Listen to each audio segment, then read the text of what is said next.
Reporter breaking. Thiruvananthapuram medical കോളേജിനെതിരായ doctor Haris ചിറക്കലിന്റെ വെളിപ്പെടുത്തൽ ശരിവെച്ച രോഗികൾ.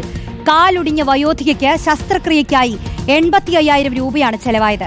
കുത്തിവെക്കാൻ സിറിഞ്ച് പോലും വാങ്ങി നൽകേണ്ടി വന്നുവെന്നും എന്നിട്ടും ശസ്ത്രക്രിയ നടത്തിയത് 10 ദിവസത്തിന് ശേഷം ആണെന്നും കുടുംബം പറയുന്നു. കൊല്ലം ആയൂർ അഗമൺ സ്വദേശി ചെല്ലമ്മയ്ക്കാണ് ഈ ദുരവസ്ഥ നേരിടേണ്ടി വന്നത്. എനിക്ക് അവിടെ ഇഞ്ചക്ഷൻ്റെ ഒരു സിറിഞ്ച് പോലും ഞാൻ അവിടെ നിന്ന് വാങ്ങേണ്ടി വന്നായിരുന്നു. ഇത്രയും മെഡിസിൻ, ഇത്രയും സാധനങ്ങൾ എൻ്റെ കയ്യിൽ ഒരുപാട് സാധനങ്ങൾ ഇരിപ്പുണ്ട്. എല്ലാം പുറത്തുനിന്നാണ് മേടിച്ചു. ഒരു സാധനം എനിക്ക് തന്നിട്ടില്ല അവിടുന്ന്. ആകപ്പാട് അവിടെ തന്നേക്കെന്ന് പറഞ്ഞാൽ അവിടെ ഇടയ്ക്കിടയ്ക്ക് അമ്മയ്ക്ക് ക്ഷീണം വരുമ്പോഴത്തേക്ക് ഒരു ട്രിപ്പ് ഇടാനുള്ള കാര്യം മാത്രമേ തന്നത്. ബാക്കി ഒരു മെഡിസിനും എനിക്ക് അവിടുന്ന് ഫ്രീ ആയിട്ട് കിട്ടിയില്ല. അത്ര ബുദ്ധിമുട്ട് അവിടെ ഓരോ രോഗിക്കും ഉണ്ട്. ഓരോ രോഗി എൻ്റെ അമ്മയുടെ മാത്രമല്ല. ചെല്ലമ്മയുടെ മകന്റെ പ്രതികരണമാണ് ഇപ്പോൾ പ്രേക്ഷകർ കേട്ടത്. ജൂൺ 11-ാം തീയതിയാണ് വീട്ടിൽ വെച്ച് വീണ ചെല്ലമ്മയെ പുനലൂർ താലൂക്ക് ആശുപത്രിയിൽ എത്തിക്കുന്നത്. പക്ഷേ അവിടെ ചികിത്സ കിട്ടിയില്ലെന്നും കുടുംബം ആരോപിക്കുകയാണ്. കേൾക്കൂ. അമ്മയ്ക്ക് 12-ാം തീയതിയാണ് സംഭവിക്കുന്നത്. 13-ാം തീയതിയാണ് ഞങ്ങൾ ഹോസ്പിറ്റലിൽ പോകുന്നത്. ഇവിടെ നിന്ന് 13-ാം തീയതി 9:30-ക്കാണ് ഞങ്ങൾ മെഡിക്കൽ കോളേജിൽ എത്തുന്നത്. പുനലൂരിൽ നിന്ന് നേരെ മെഡിക്കൽ കോളേജിൽ പോയി. പുനലൂർ താലൂക്ക് ആശുപത്രി സർജറിക്കുള്ള വകുപ്പ് ചെന്നപ്പോഴത്തേക്ക് പറഞ്ഞ് ഇവിടെ ഡോക്ടർമാരില്ല, നിങ്ങൾ നേരെ ഡയറക്റ്റ് മെഡിക്കലിൽ കൊണ്ടുപോകാൻ പറഞ്ഞു. അത് ഡോക്ടർ വന്ന് ചെക്കപ്പ് ചെയ്ത് നോക്കിയത് പോലുമില്ല. അതും പെരുമഴയത്താണ് അമ്മയെ പുനലൂർ കാഷ്വാലിറ്റിയിൽ കൊണ്ട് കയറ്റുന്നത്. നോക്കി അവിടെ നിന്ന് ഒന്ന് ചെക്കപ്പ് പോലും ചെയ്ത് നോക്കിയില്ല. 3 ആഴ്ച കഴിഞ്ഞ് ചെയ്യാൻ പറ്റത്തുള്ളൂ. നിങ്ങളൊരു കാര്യം ചെയ്യും, അതിൻ്റെ സ്പെഷ്യാലിറ്റി ഇവിടെ ഇല്ല, നിങ്ങളൊരു കാര്യം ചെയ്യും, നിങ്ങൾ ഡയറക്റ്റ് നിങ്ങൾ മെഡിക്കലിൽ കൊണ്ടുവന്നു. ദിലീപ് ദേവസിയാണ് ചേരുന്നത്. ദിലീപ്, നേരത്തെ അരുൺ സോളമൻ സംസാരിച്ച ഒരു രോഗി പറയുന്നുണ്ടായിരുന്നു 25,000 രൂപയോളം ചെലവായി ഈ പുറത്ത് ശസ്ത്രക്രിയകൾക്കൊക്കെ വേണ്ടി ഉപകരണങ്ങൾ വാങ്ങാനെന്ന്. ഇതിപ്പോൾ 85,000 രൂപയോളം ചെലവാകുന്നു. ഈ സാധാരണക്കാരായ ആളുകൾ പിന്നെ എന്തിനാണ് സർക്കാർ ആശുപത്രിയിലേക്ക് പോകുന്നത്? അവരുടെ കയ്യിൽ ഇത്രയധികം പൈസ ഉണ്ടെങ്കിൽ അവർക്ക് വല്ല സ്വകാര്യ ആശുപത്രിയിലൊക്കെ പോകാമല്ലോ, അങ്ങനെയും ചിന്തിക്കുമല്ലോ ആളുകൾ. ഇത് എന്താണ് സംഭവിക്കുന്നത്? ഇപ്പം ചെല്ലമ്മയുടെ കാര്യത്തിൽ തന്നെ ആദ്യം കൊണ്ടുപോയ ആശുപത്രിയുടെ ഭാഗത്ത് വീഴ്ച സംഭവിച്ചിട്ടുണ്ടോ? ഈ കാലതാമസം, ഒരു കാലൊടിഞ്ഞ ഒരു സ്ത്രീക്ക് ശസ്ത്രക്രിയയ്ക്ക് വേണ്ടി ഇത്രയധികം ദിവസങ്ങളൊക്കെ കാത്തിരിക്കാൻ പറയുന്നതും ഈ ചികിത്സ വൈകുന്നതും അതൊക്കെ എങ്ങനെയാണ്?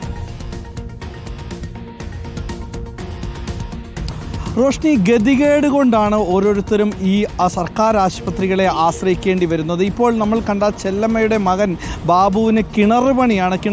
കിണറിറങ്ങി ജോലി ചെയ്യുന്ന ആളാണ്. കഴിഞ്ഞ കുറച്ച് കാലങ്ങളായി മഴ പെയ്തതോടുകൂടി തന്നെ ജോലിയൊന്നും ഇല്ലാത്ത അവസ്ഥയിലാണ്. കഴിഞ്ഞ ജൂൺ 11-നാണ് അമ്മ വീഴുകയും ചെയ്യുന്നത്. അമ്മ വീണപ്പോൾ ഇടുപ്പല്ലിന് പൊട്ടൽ സംഭവിച്ചു. ഉടൻ തന്നെ ഈ പുനലൂർ താലൂക്ക് ആശുപത്രിയിൽ എത്തിച്ചു എന്നാണ് പറയുന്നത്.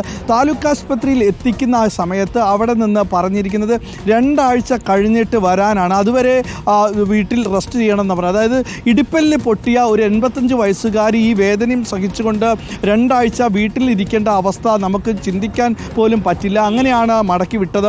അപ്പോഴാണ് തിരുവനന്തപുരം മെഡിക്കൽ കോളേജ് ആശുപത്രിയെ പിന്നെ ആശ്രയിക്കേണ്ടി വന്നത്. അതും ഞാൻ നേരത്തെ പറഞ്ഞതുപോലെ ഗതികേട് കൊണ്ടാണ് നമ്മളെല്ലാവരും തന്നെ സർക്കാർ ആശുപത്രിയെ ആശ്രയിക്കേണ്ടി വരുന്നത്. അങ്ങനെ എത്തുമ്പോഴാണ് 85,000 രൂപ കയ്യിൽ നിന്ന് ചിലവാക്കി ഈ അമ്മയ്ക്ക് മെഡിസിൻ അടക്കം വാങ്ങുന്നു, ഈ സർജറിക്ക് വേണ്ട ഉപകരണങ്ങൾ വാങ്ങുന്നു. അതെല്ലാം ചെയ്തതിന് ശേഷം മാത്രമാണ് ഇപ്പോൾ ഈ 10 ദിവസത്തിന് ശേഷം, അതായത് ഈ തിരുവനന്തപുരം മെഡിക്കൽ കോളേജ് ആശുപത്രിയിൽ എത്തി ശേഷം 10 ദിവസത്തിന് ശേഷമാണ് ഈ അമ്മയ്ക്ക് സർജറി ചെയ്യുകയും ചെയ്തത്. ഇതിനിടയിലാണ് 85,000 രൂപ ചിലവാകുകയും ചെയ്തത്. ഇത് ബാബു പറയുന്നത് ചെല്ലമ്മയുടെ മാത്രം അവസ്ഥയല്ല, അവിടെ കിടക്കുന്ന സകല രോഗികളുടെയും അവസ്ഥ ഇത് തന്നെയാണ്. പുറത്തുനിന്ന് സാധനങ്ങൾ വാങ്ങി വന്നാൽ മാത്രമേ ഇവർക്കൊക്കെ സർജറിക്കൊക്കെ പറ്റുകയുള്ളൂ. ചില വളരെ ദരിദ്രരായ ആളുകൾ ഇത് വീണ്ടും കാത്തുകെട്ടി കിടക്കേണ്ട അവസ്ഥ വരുന്നു. ഈ വേദന സഹിച്ച് ആശുപത്രിയിൽ തന്നെ നിൽക്കേണ്ടി വരുന്നു. പിന്നീട് പറഞ്ഞ ഗുരുതരമായ മറ്റൊരു കാര്യം, കുത്തിവെക്കാനുള്ള സിറഞ്ച് പോലും പുറത്തുനിന്ന് വാങ്ങി ആശുപത്രിയിൽ എത്തിച്ചാൽ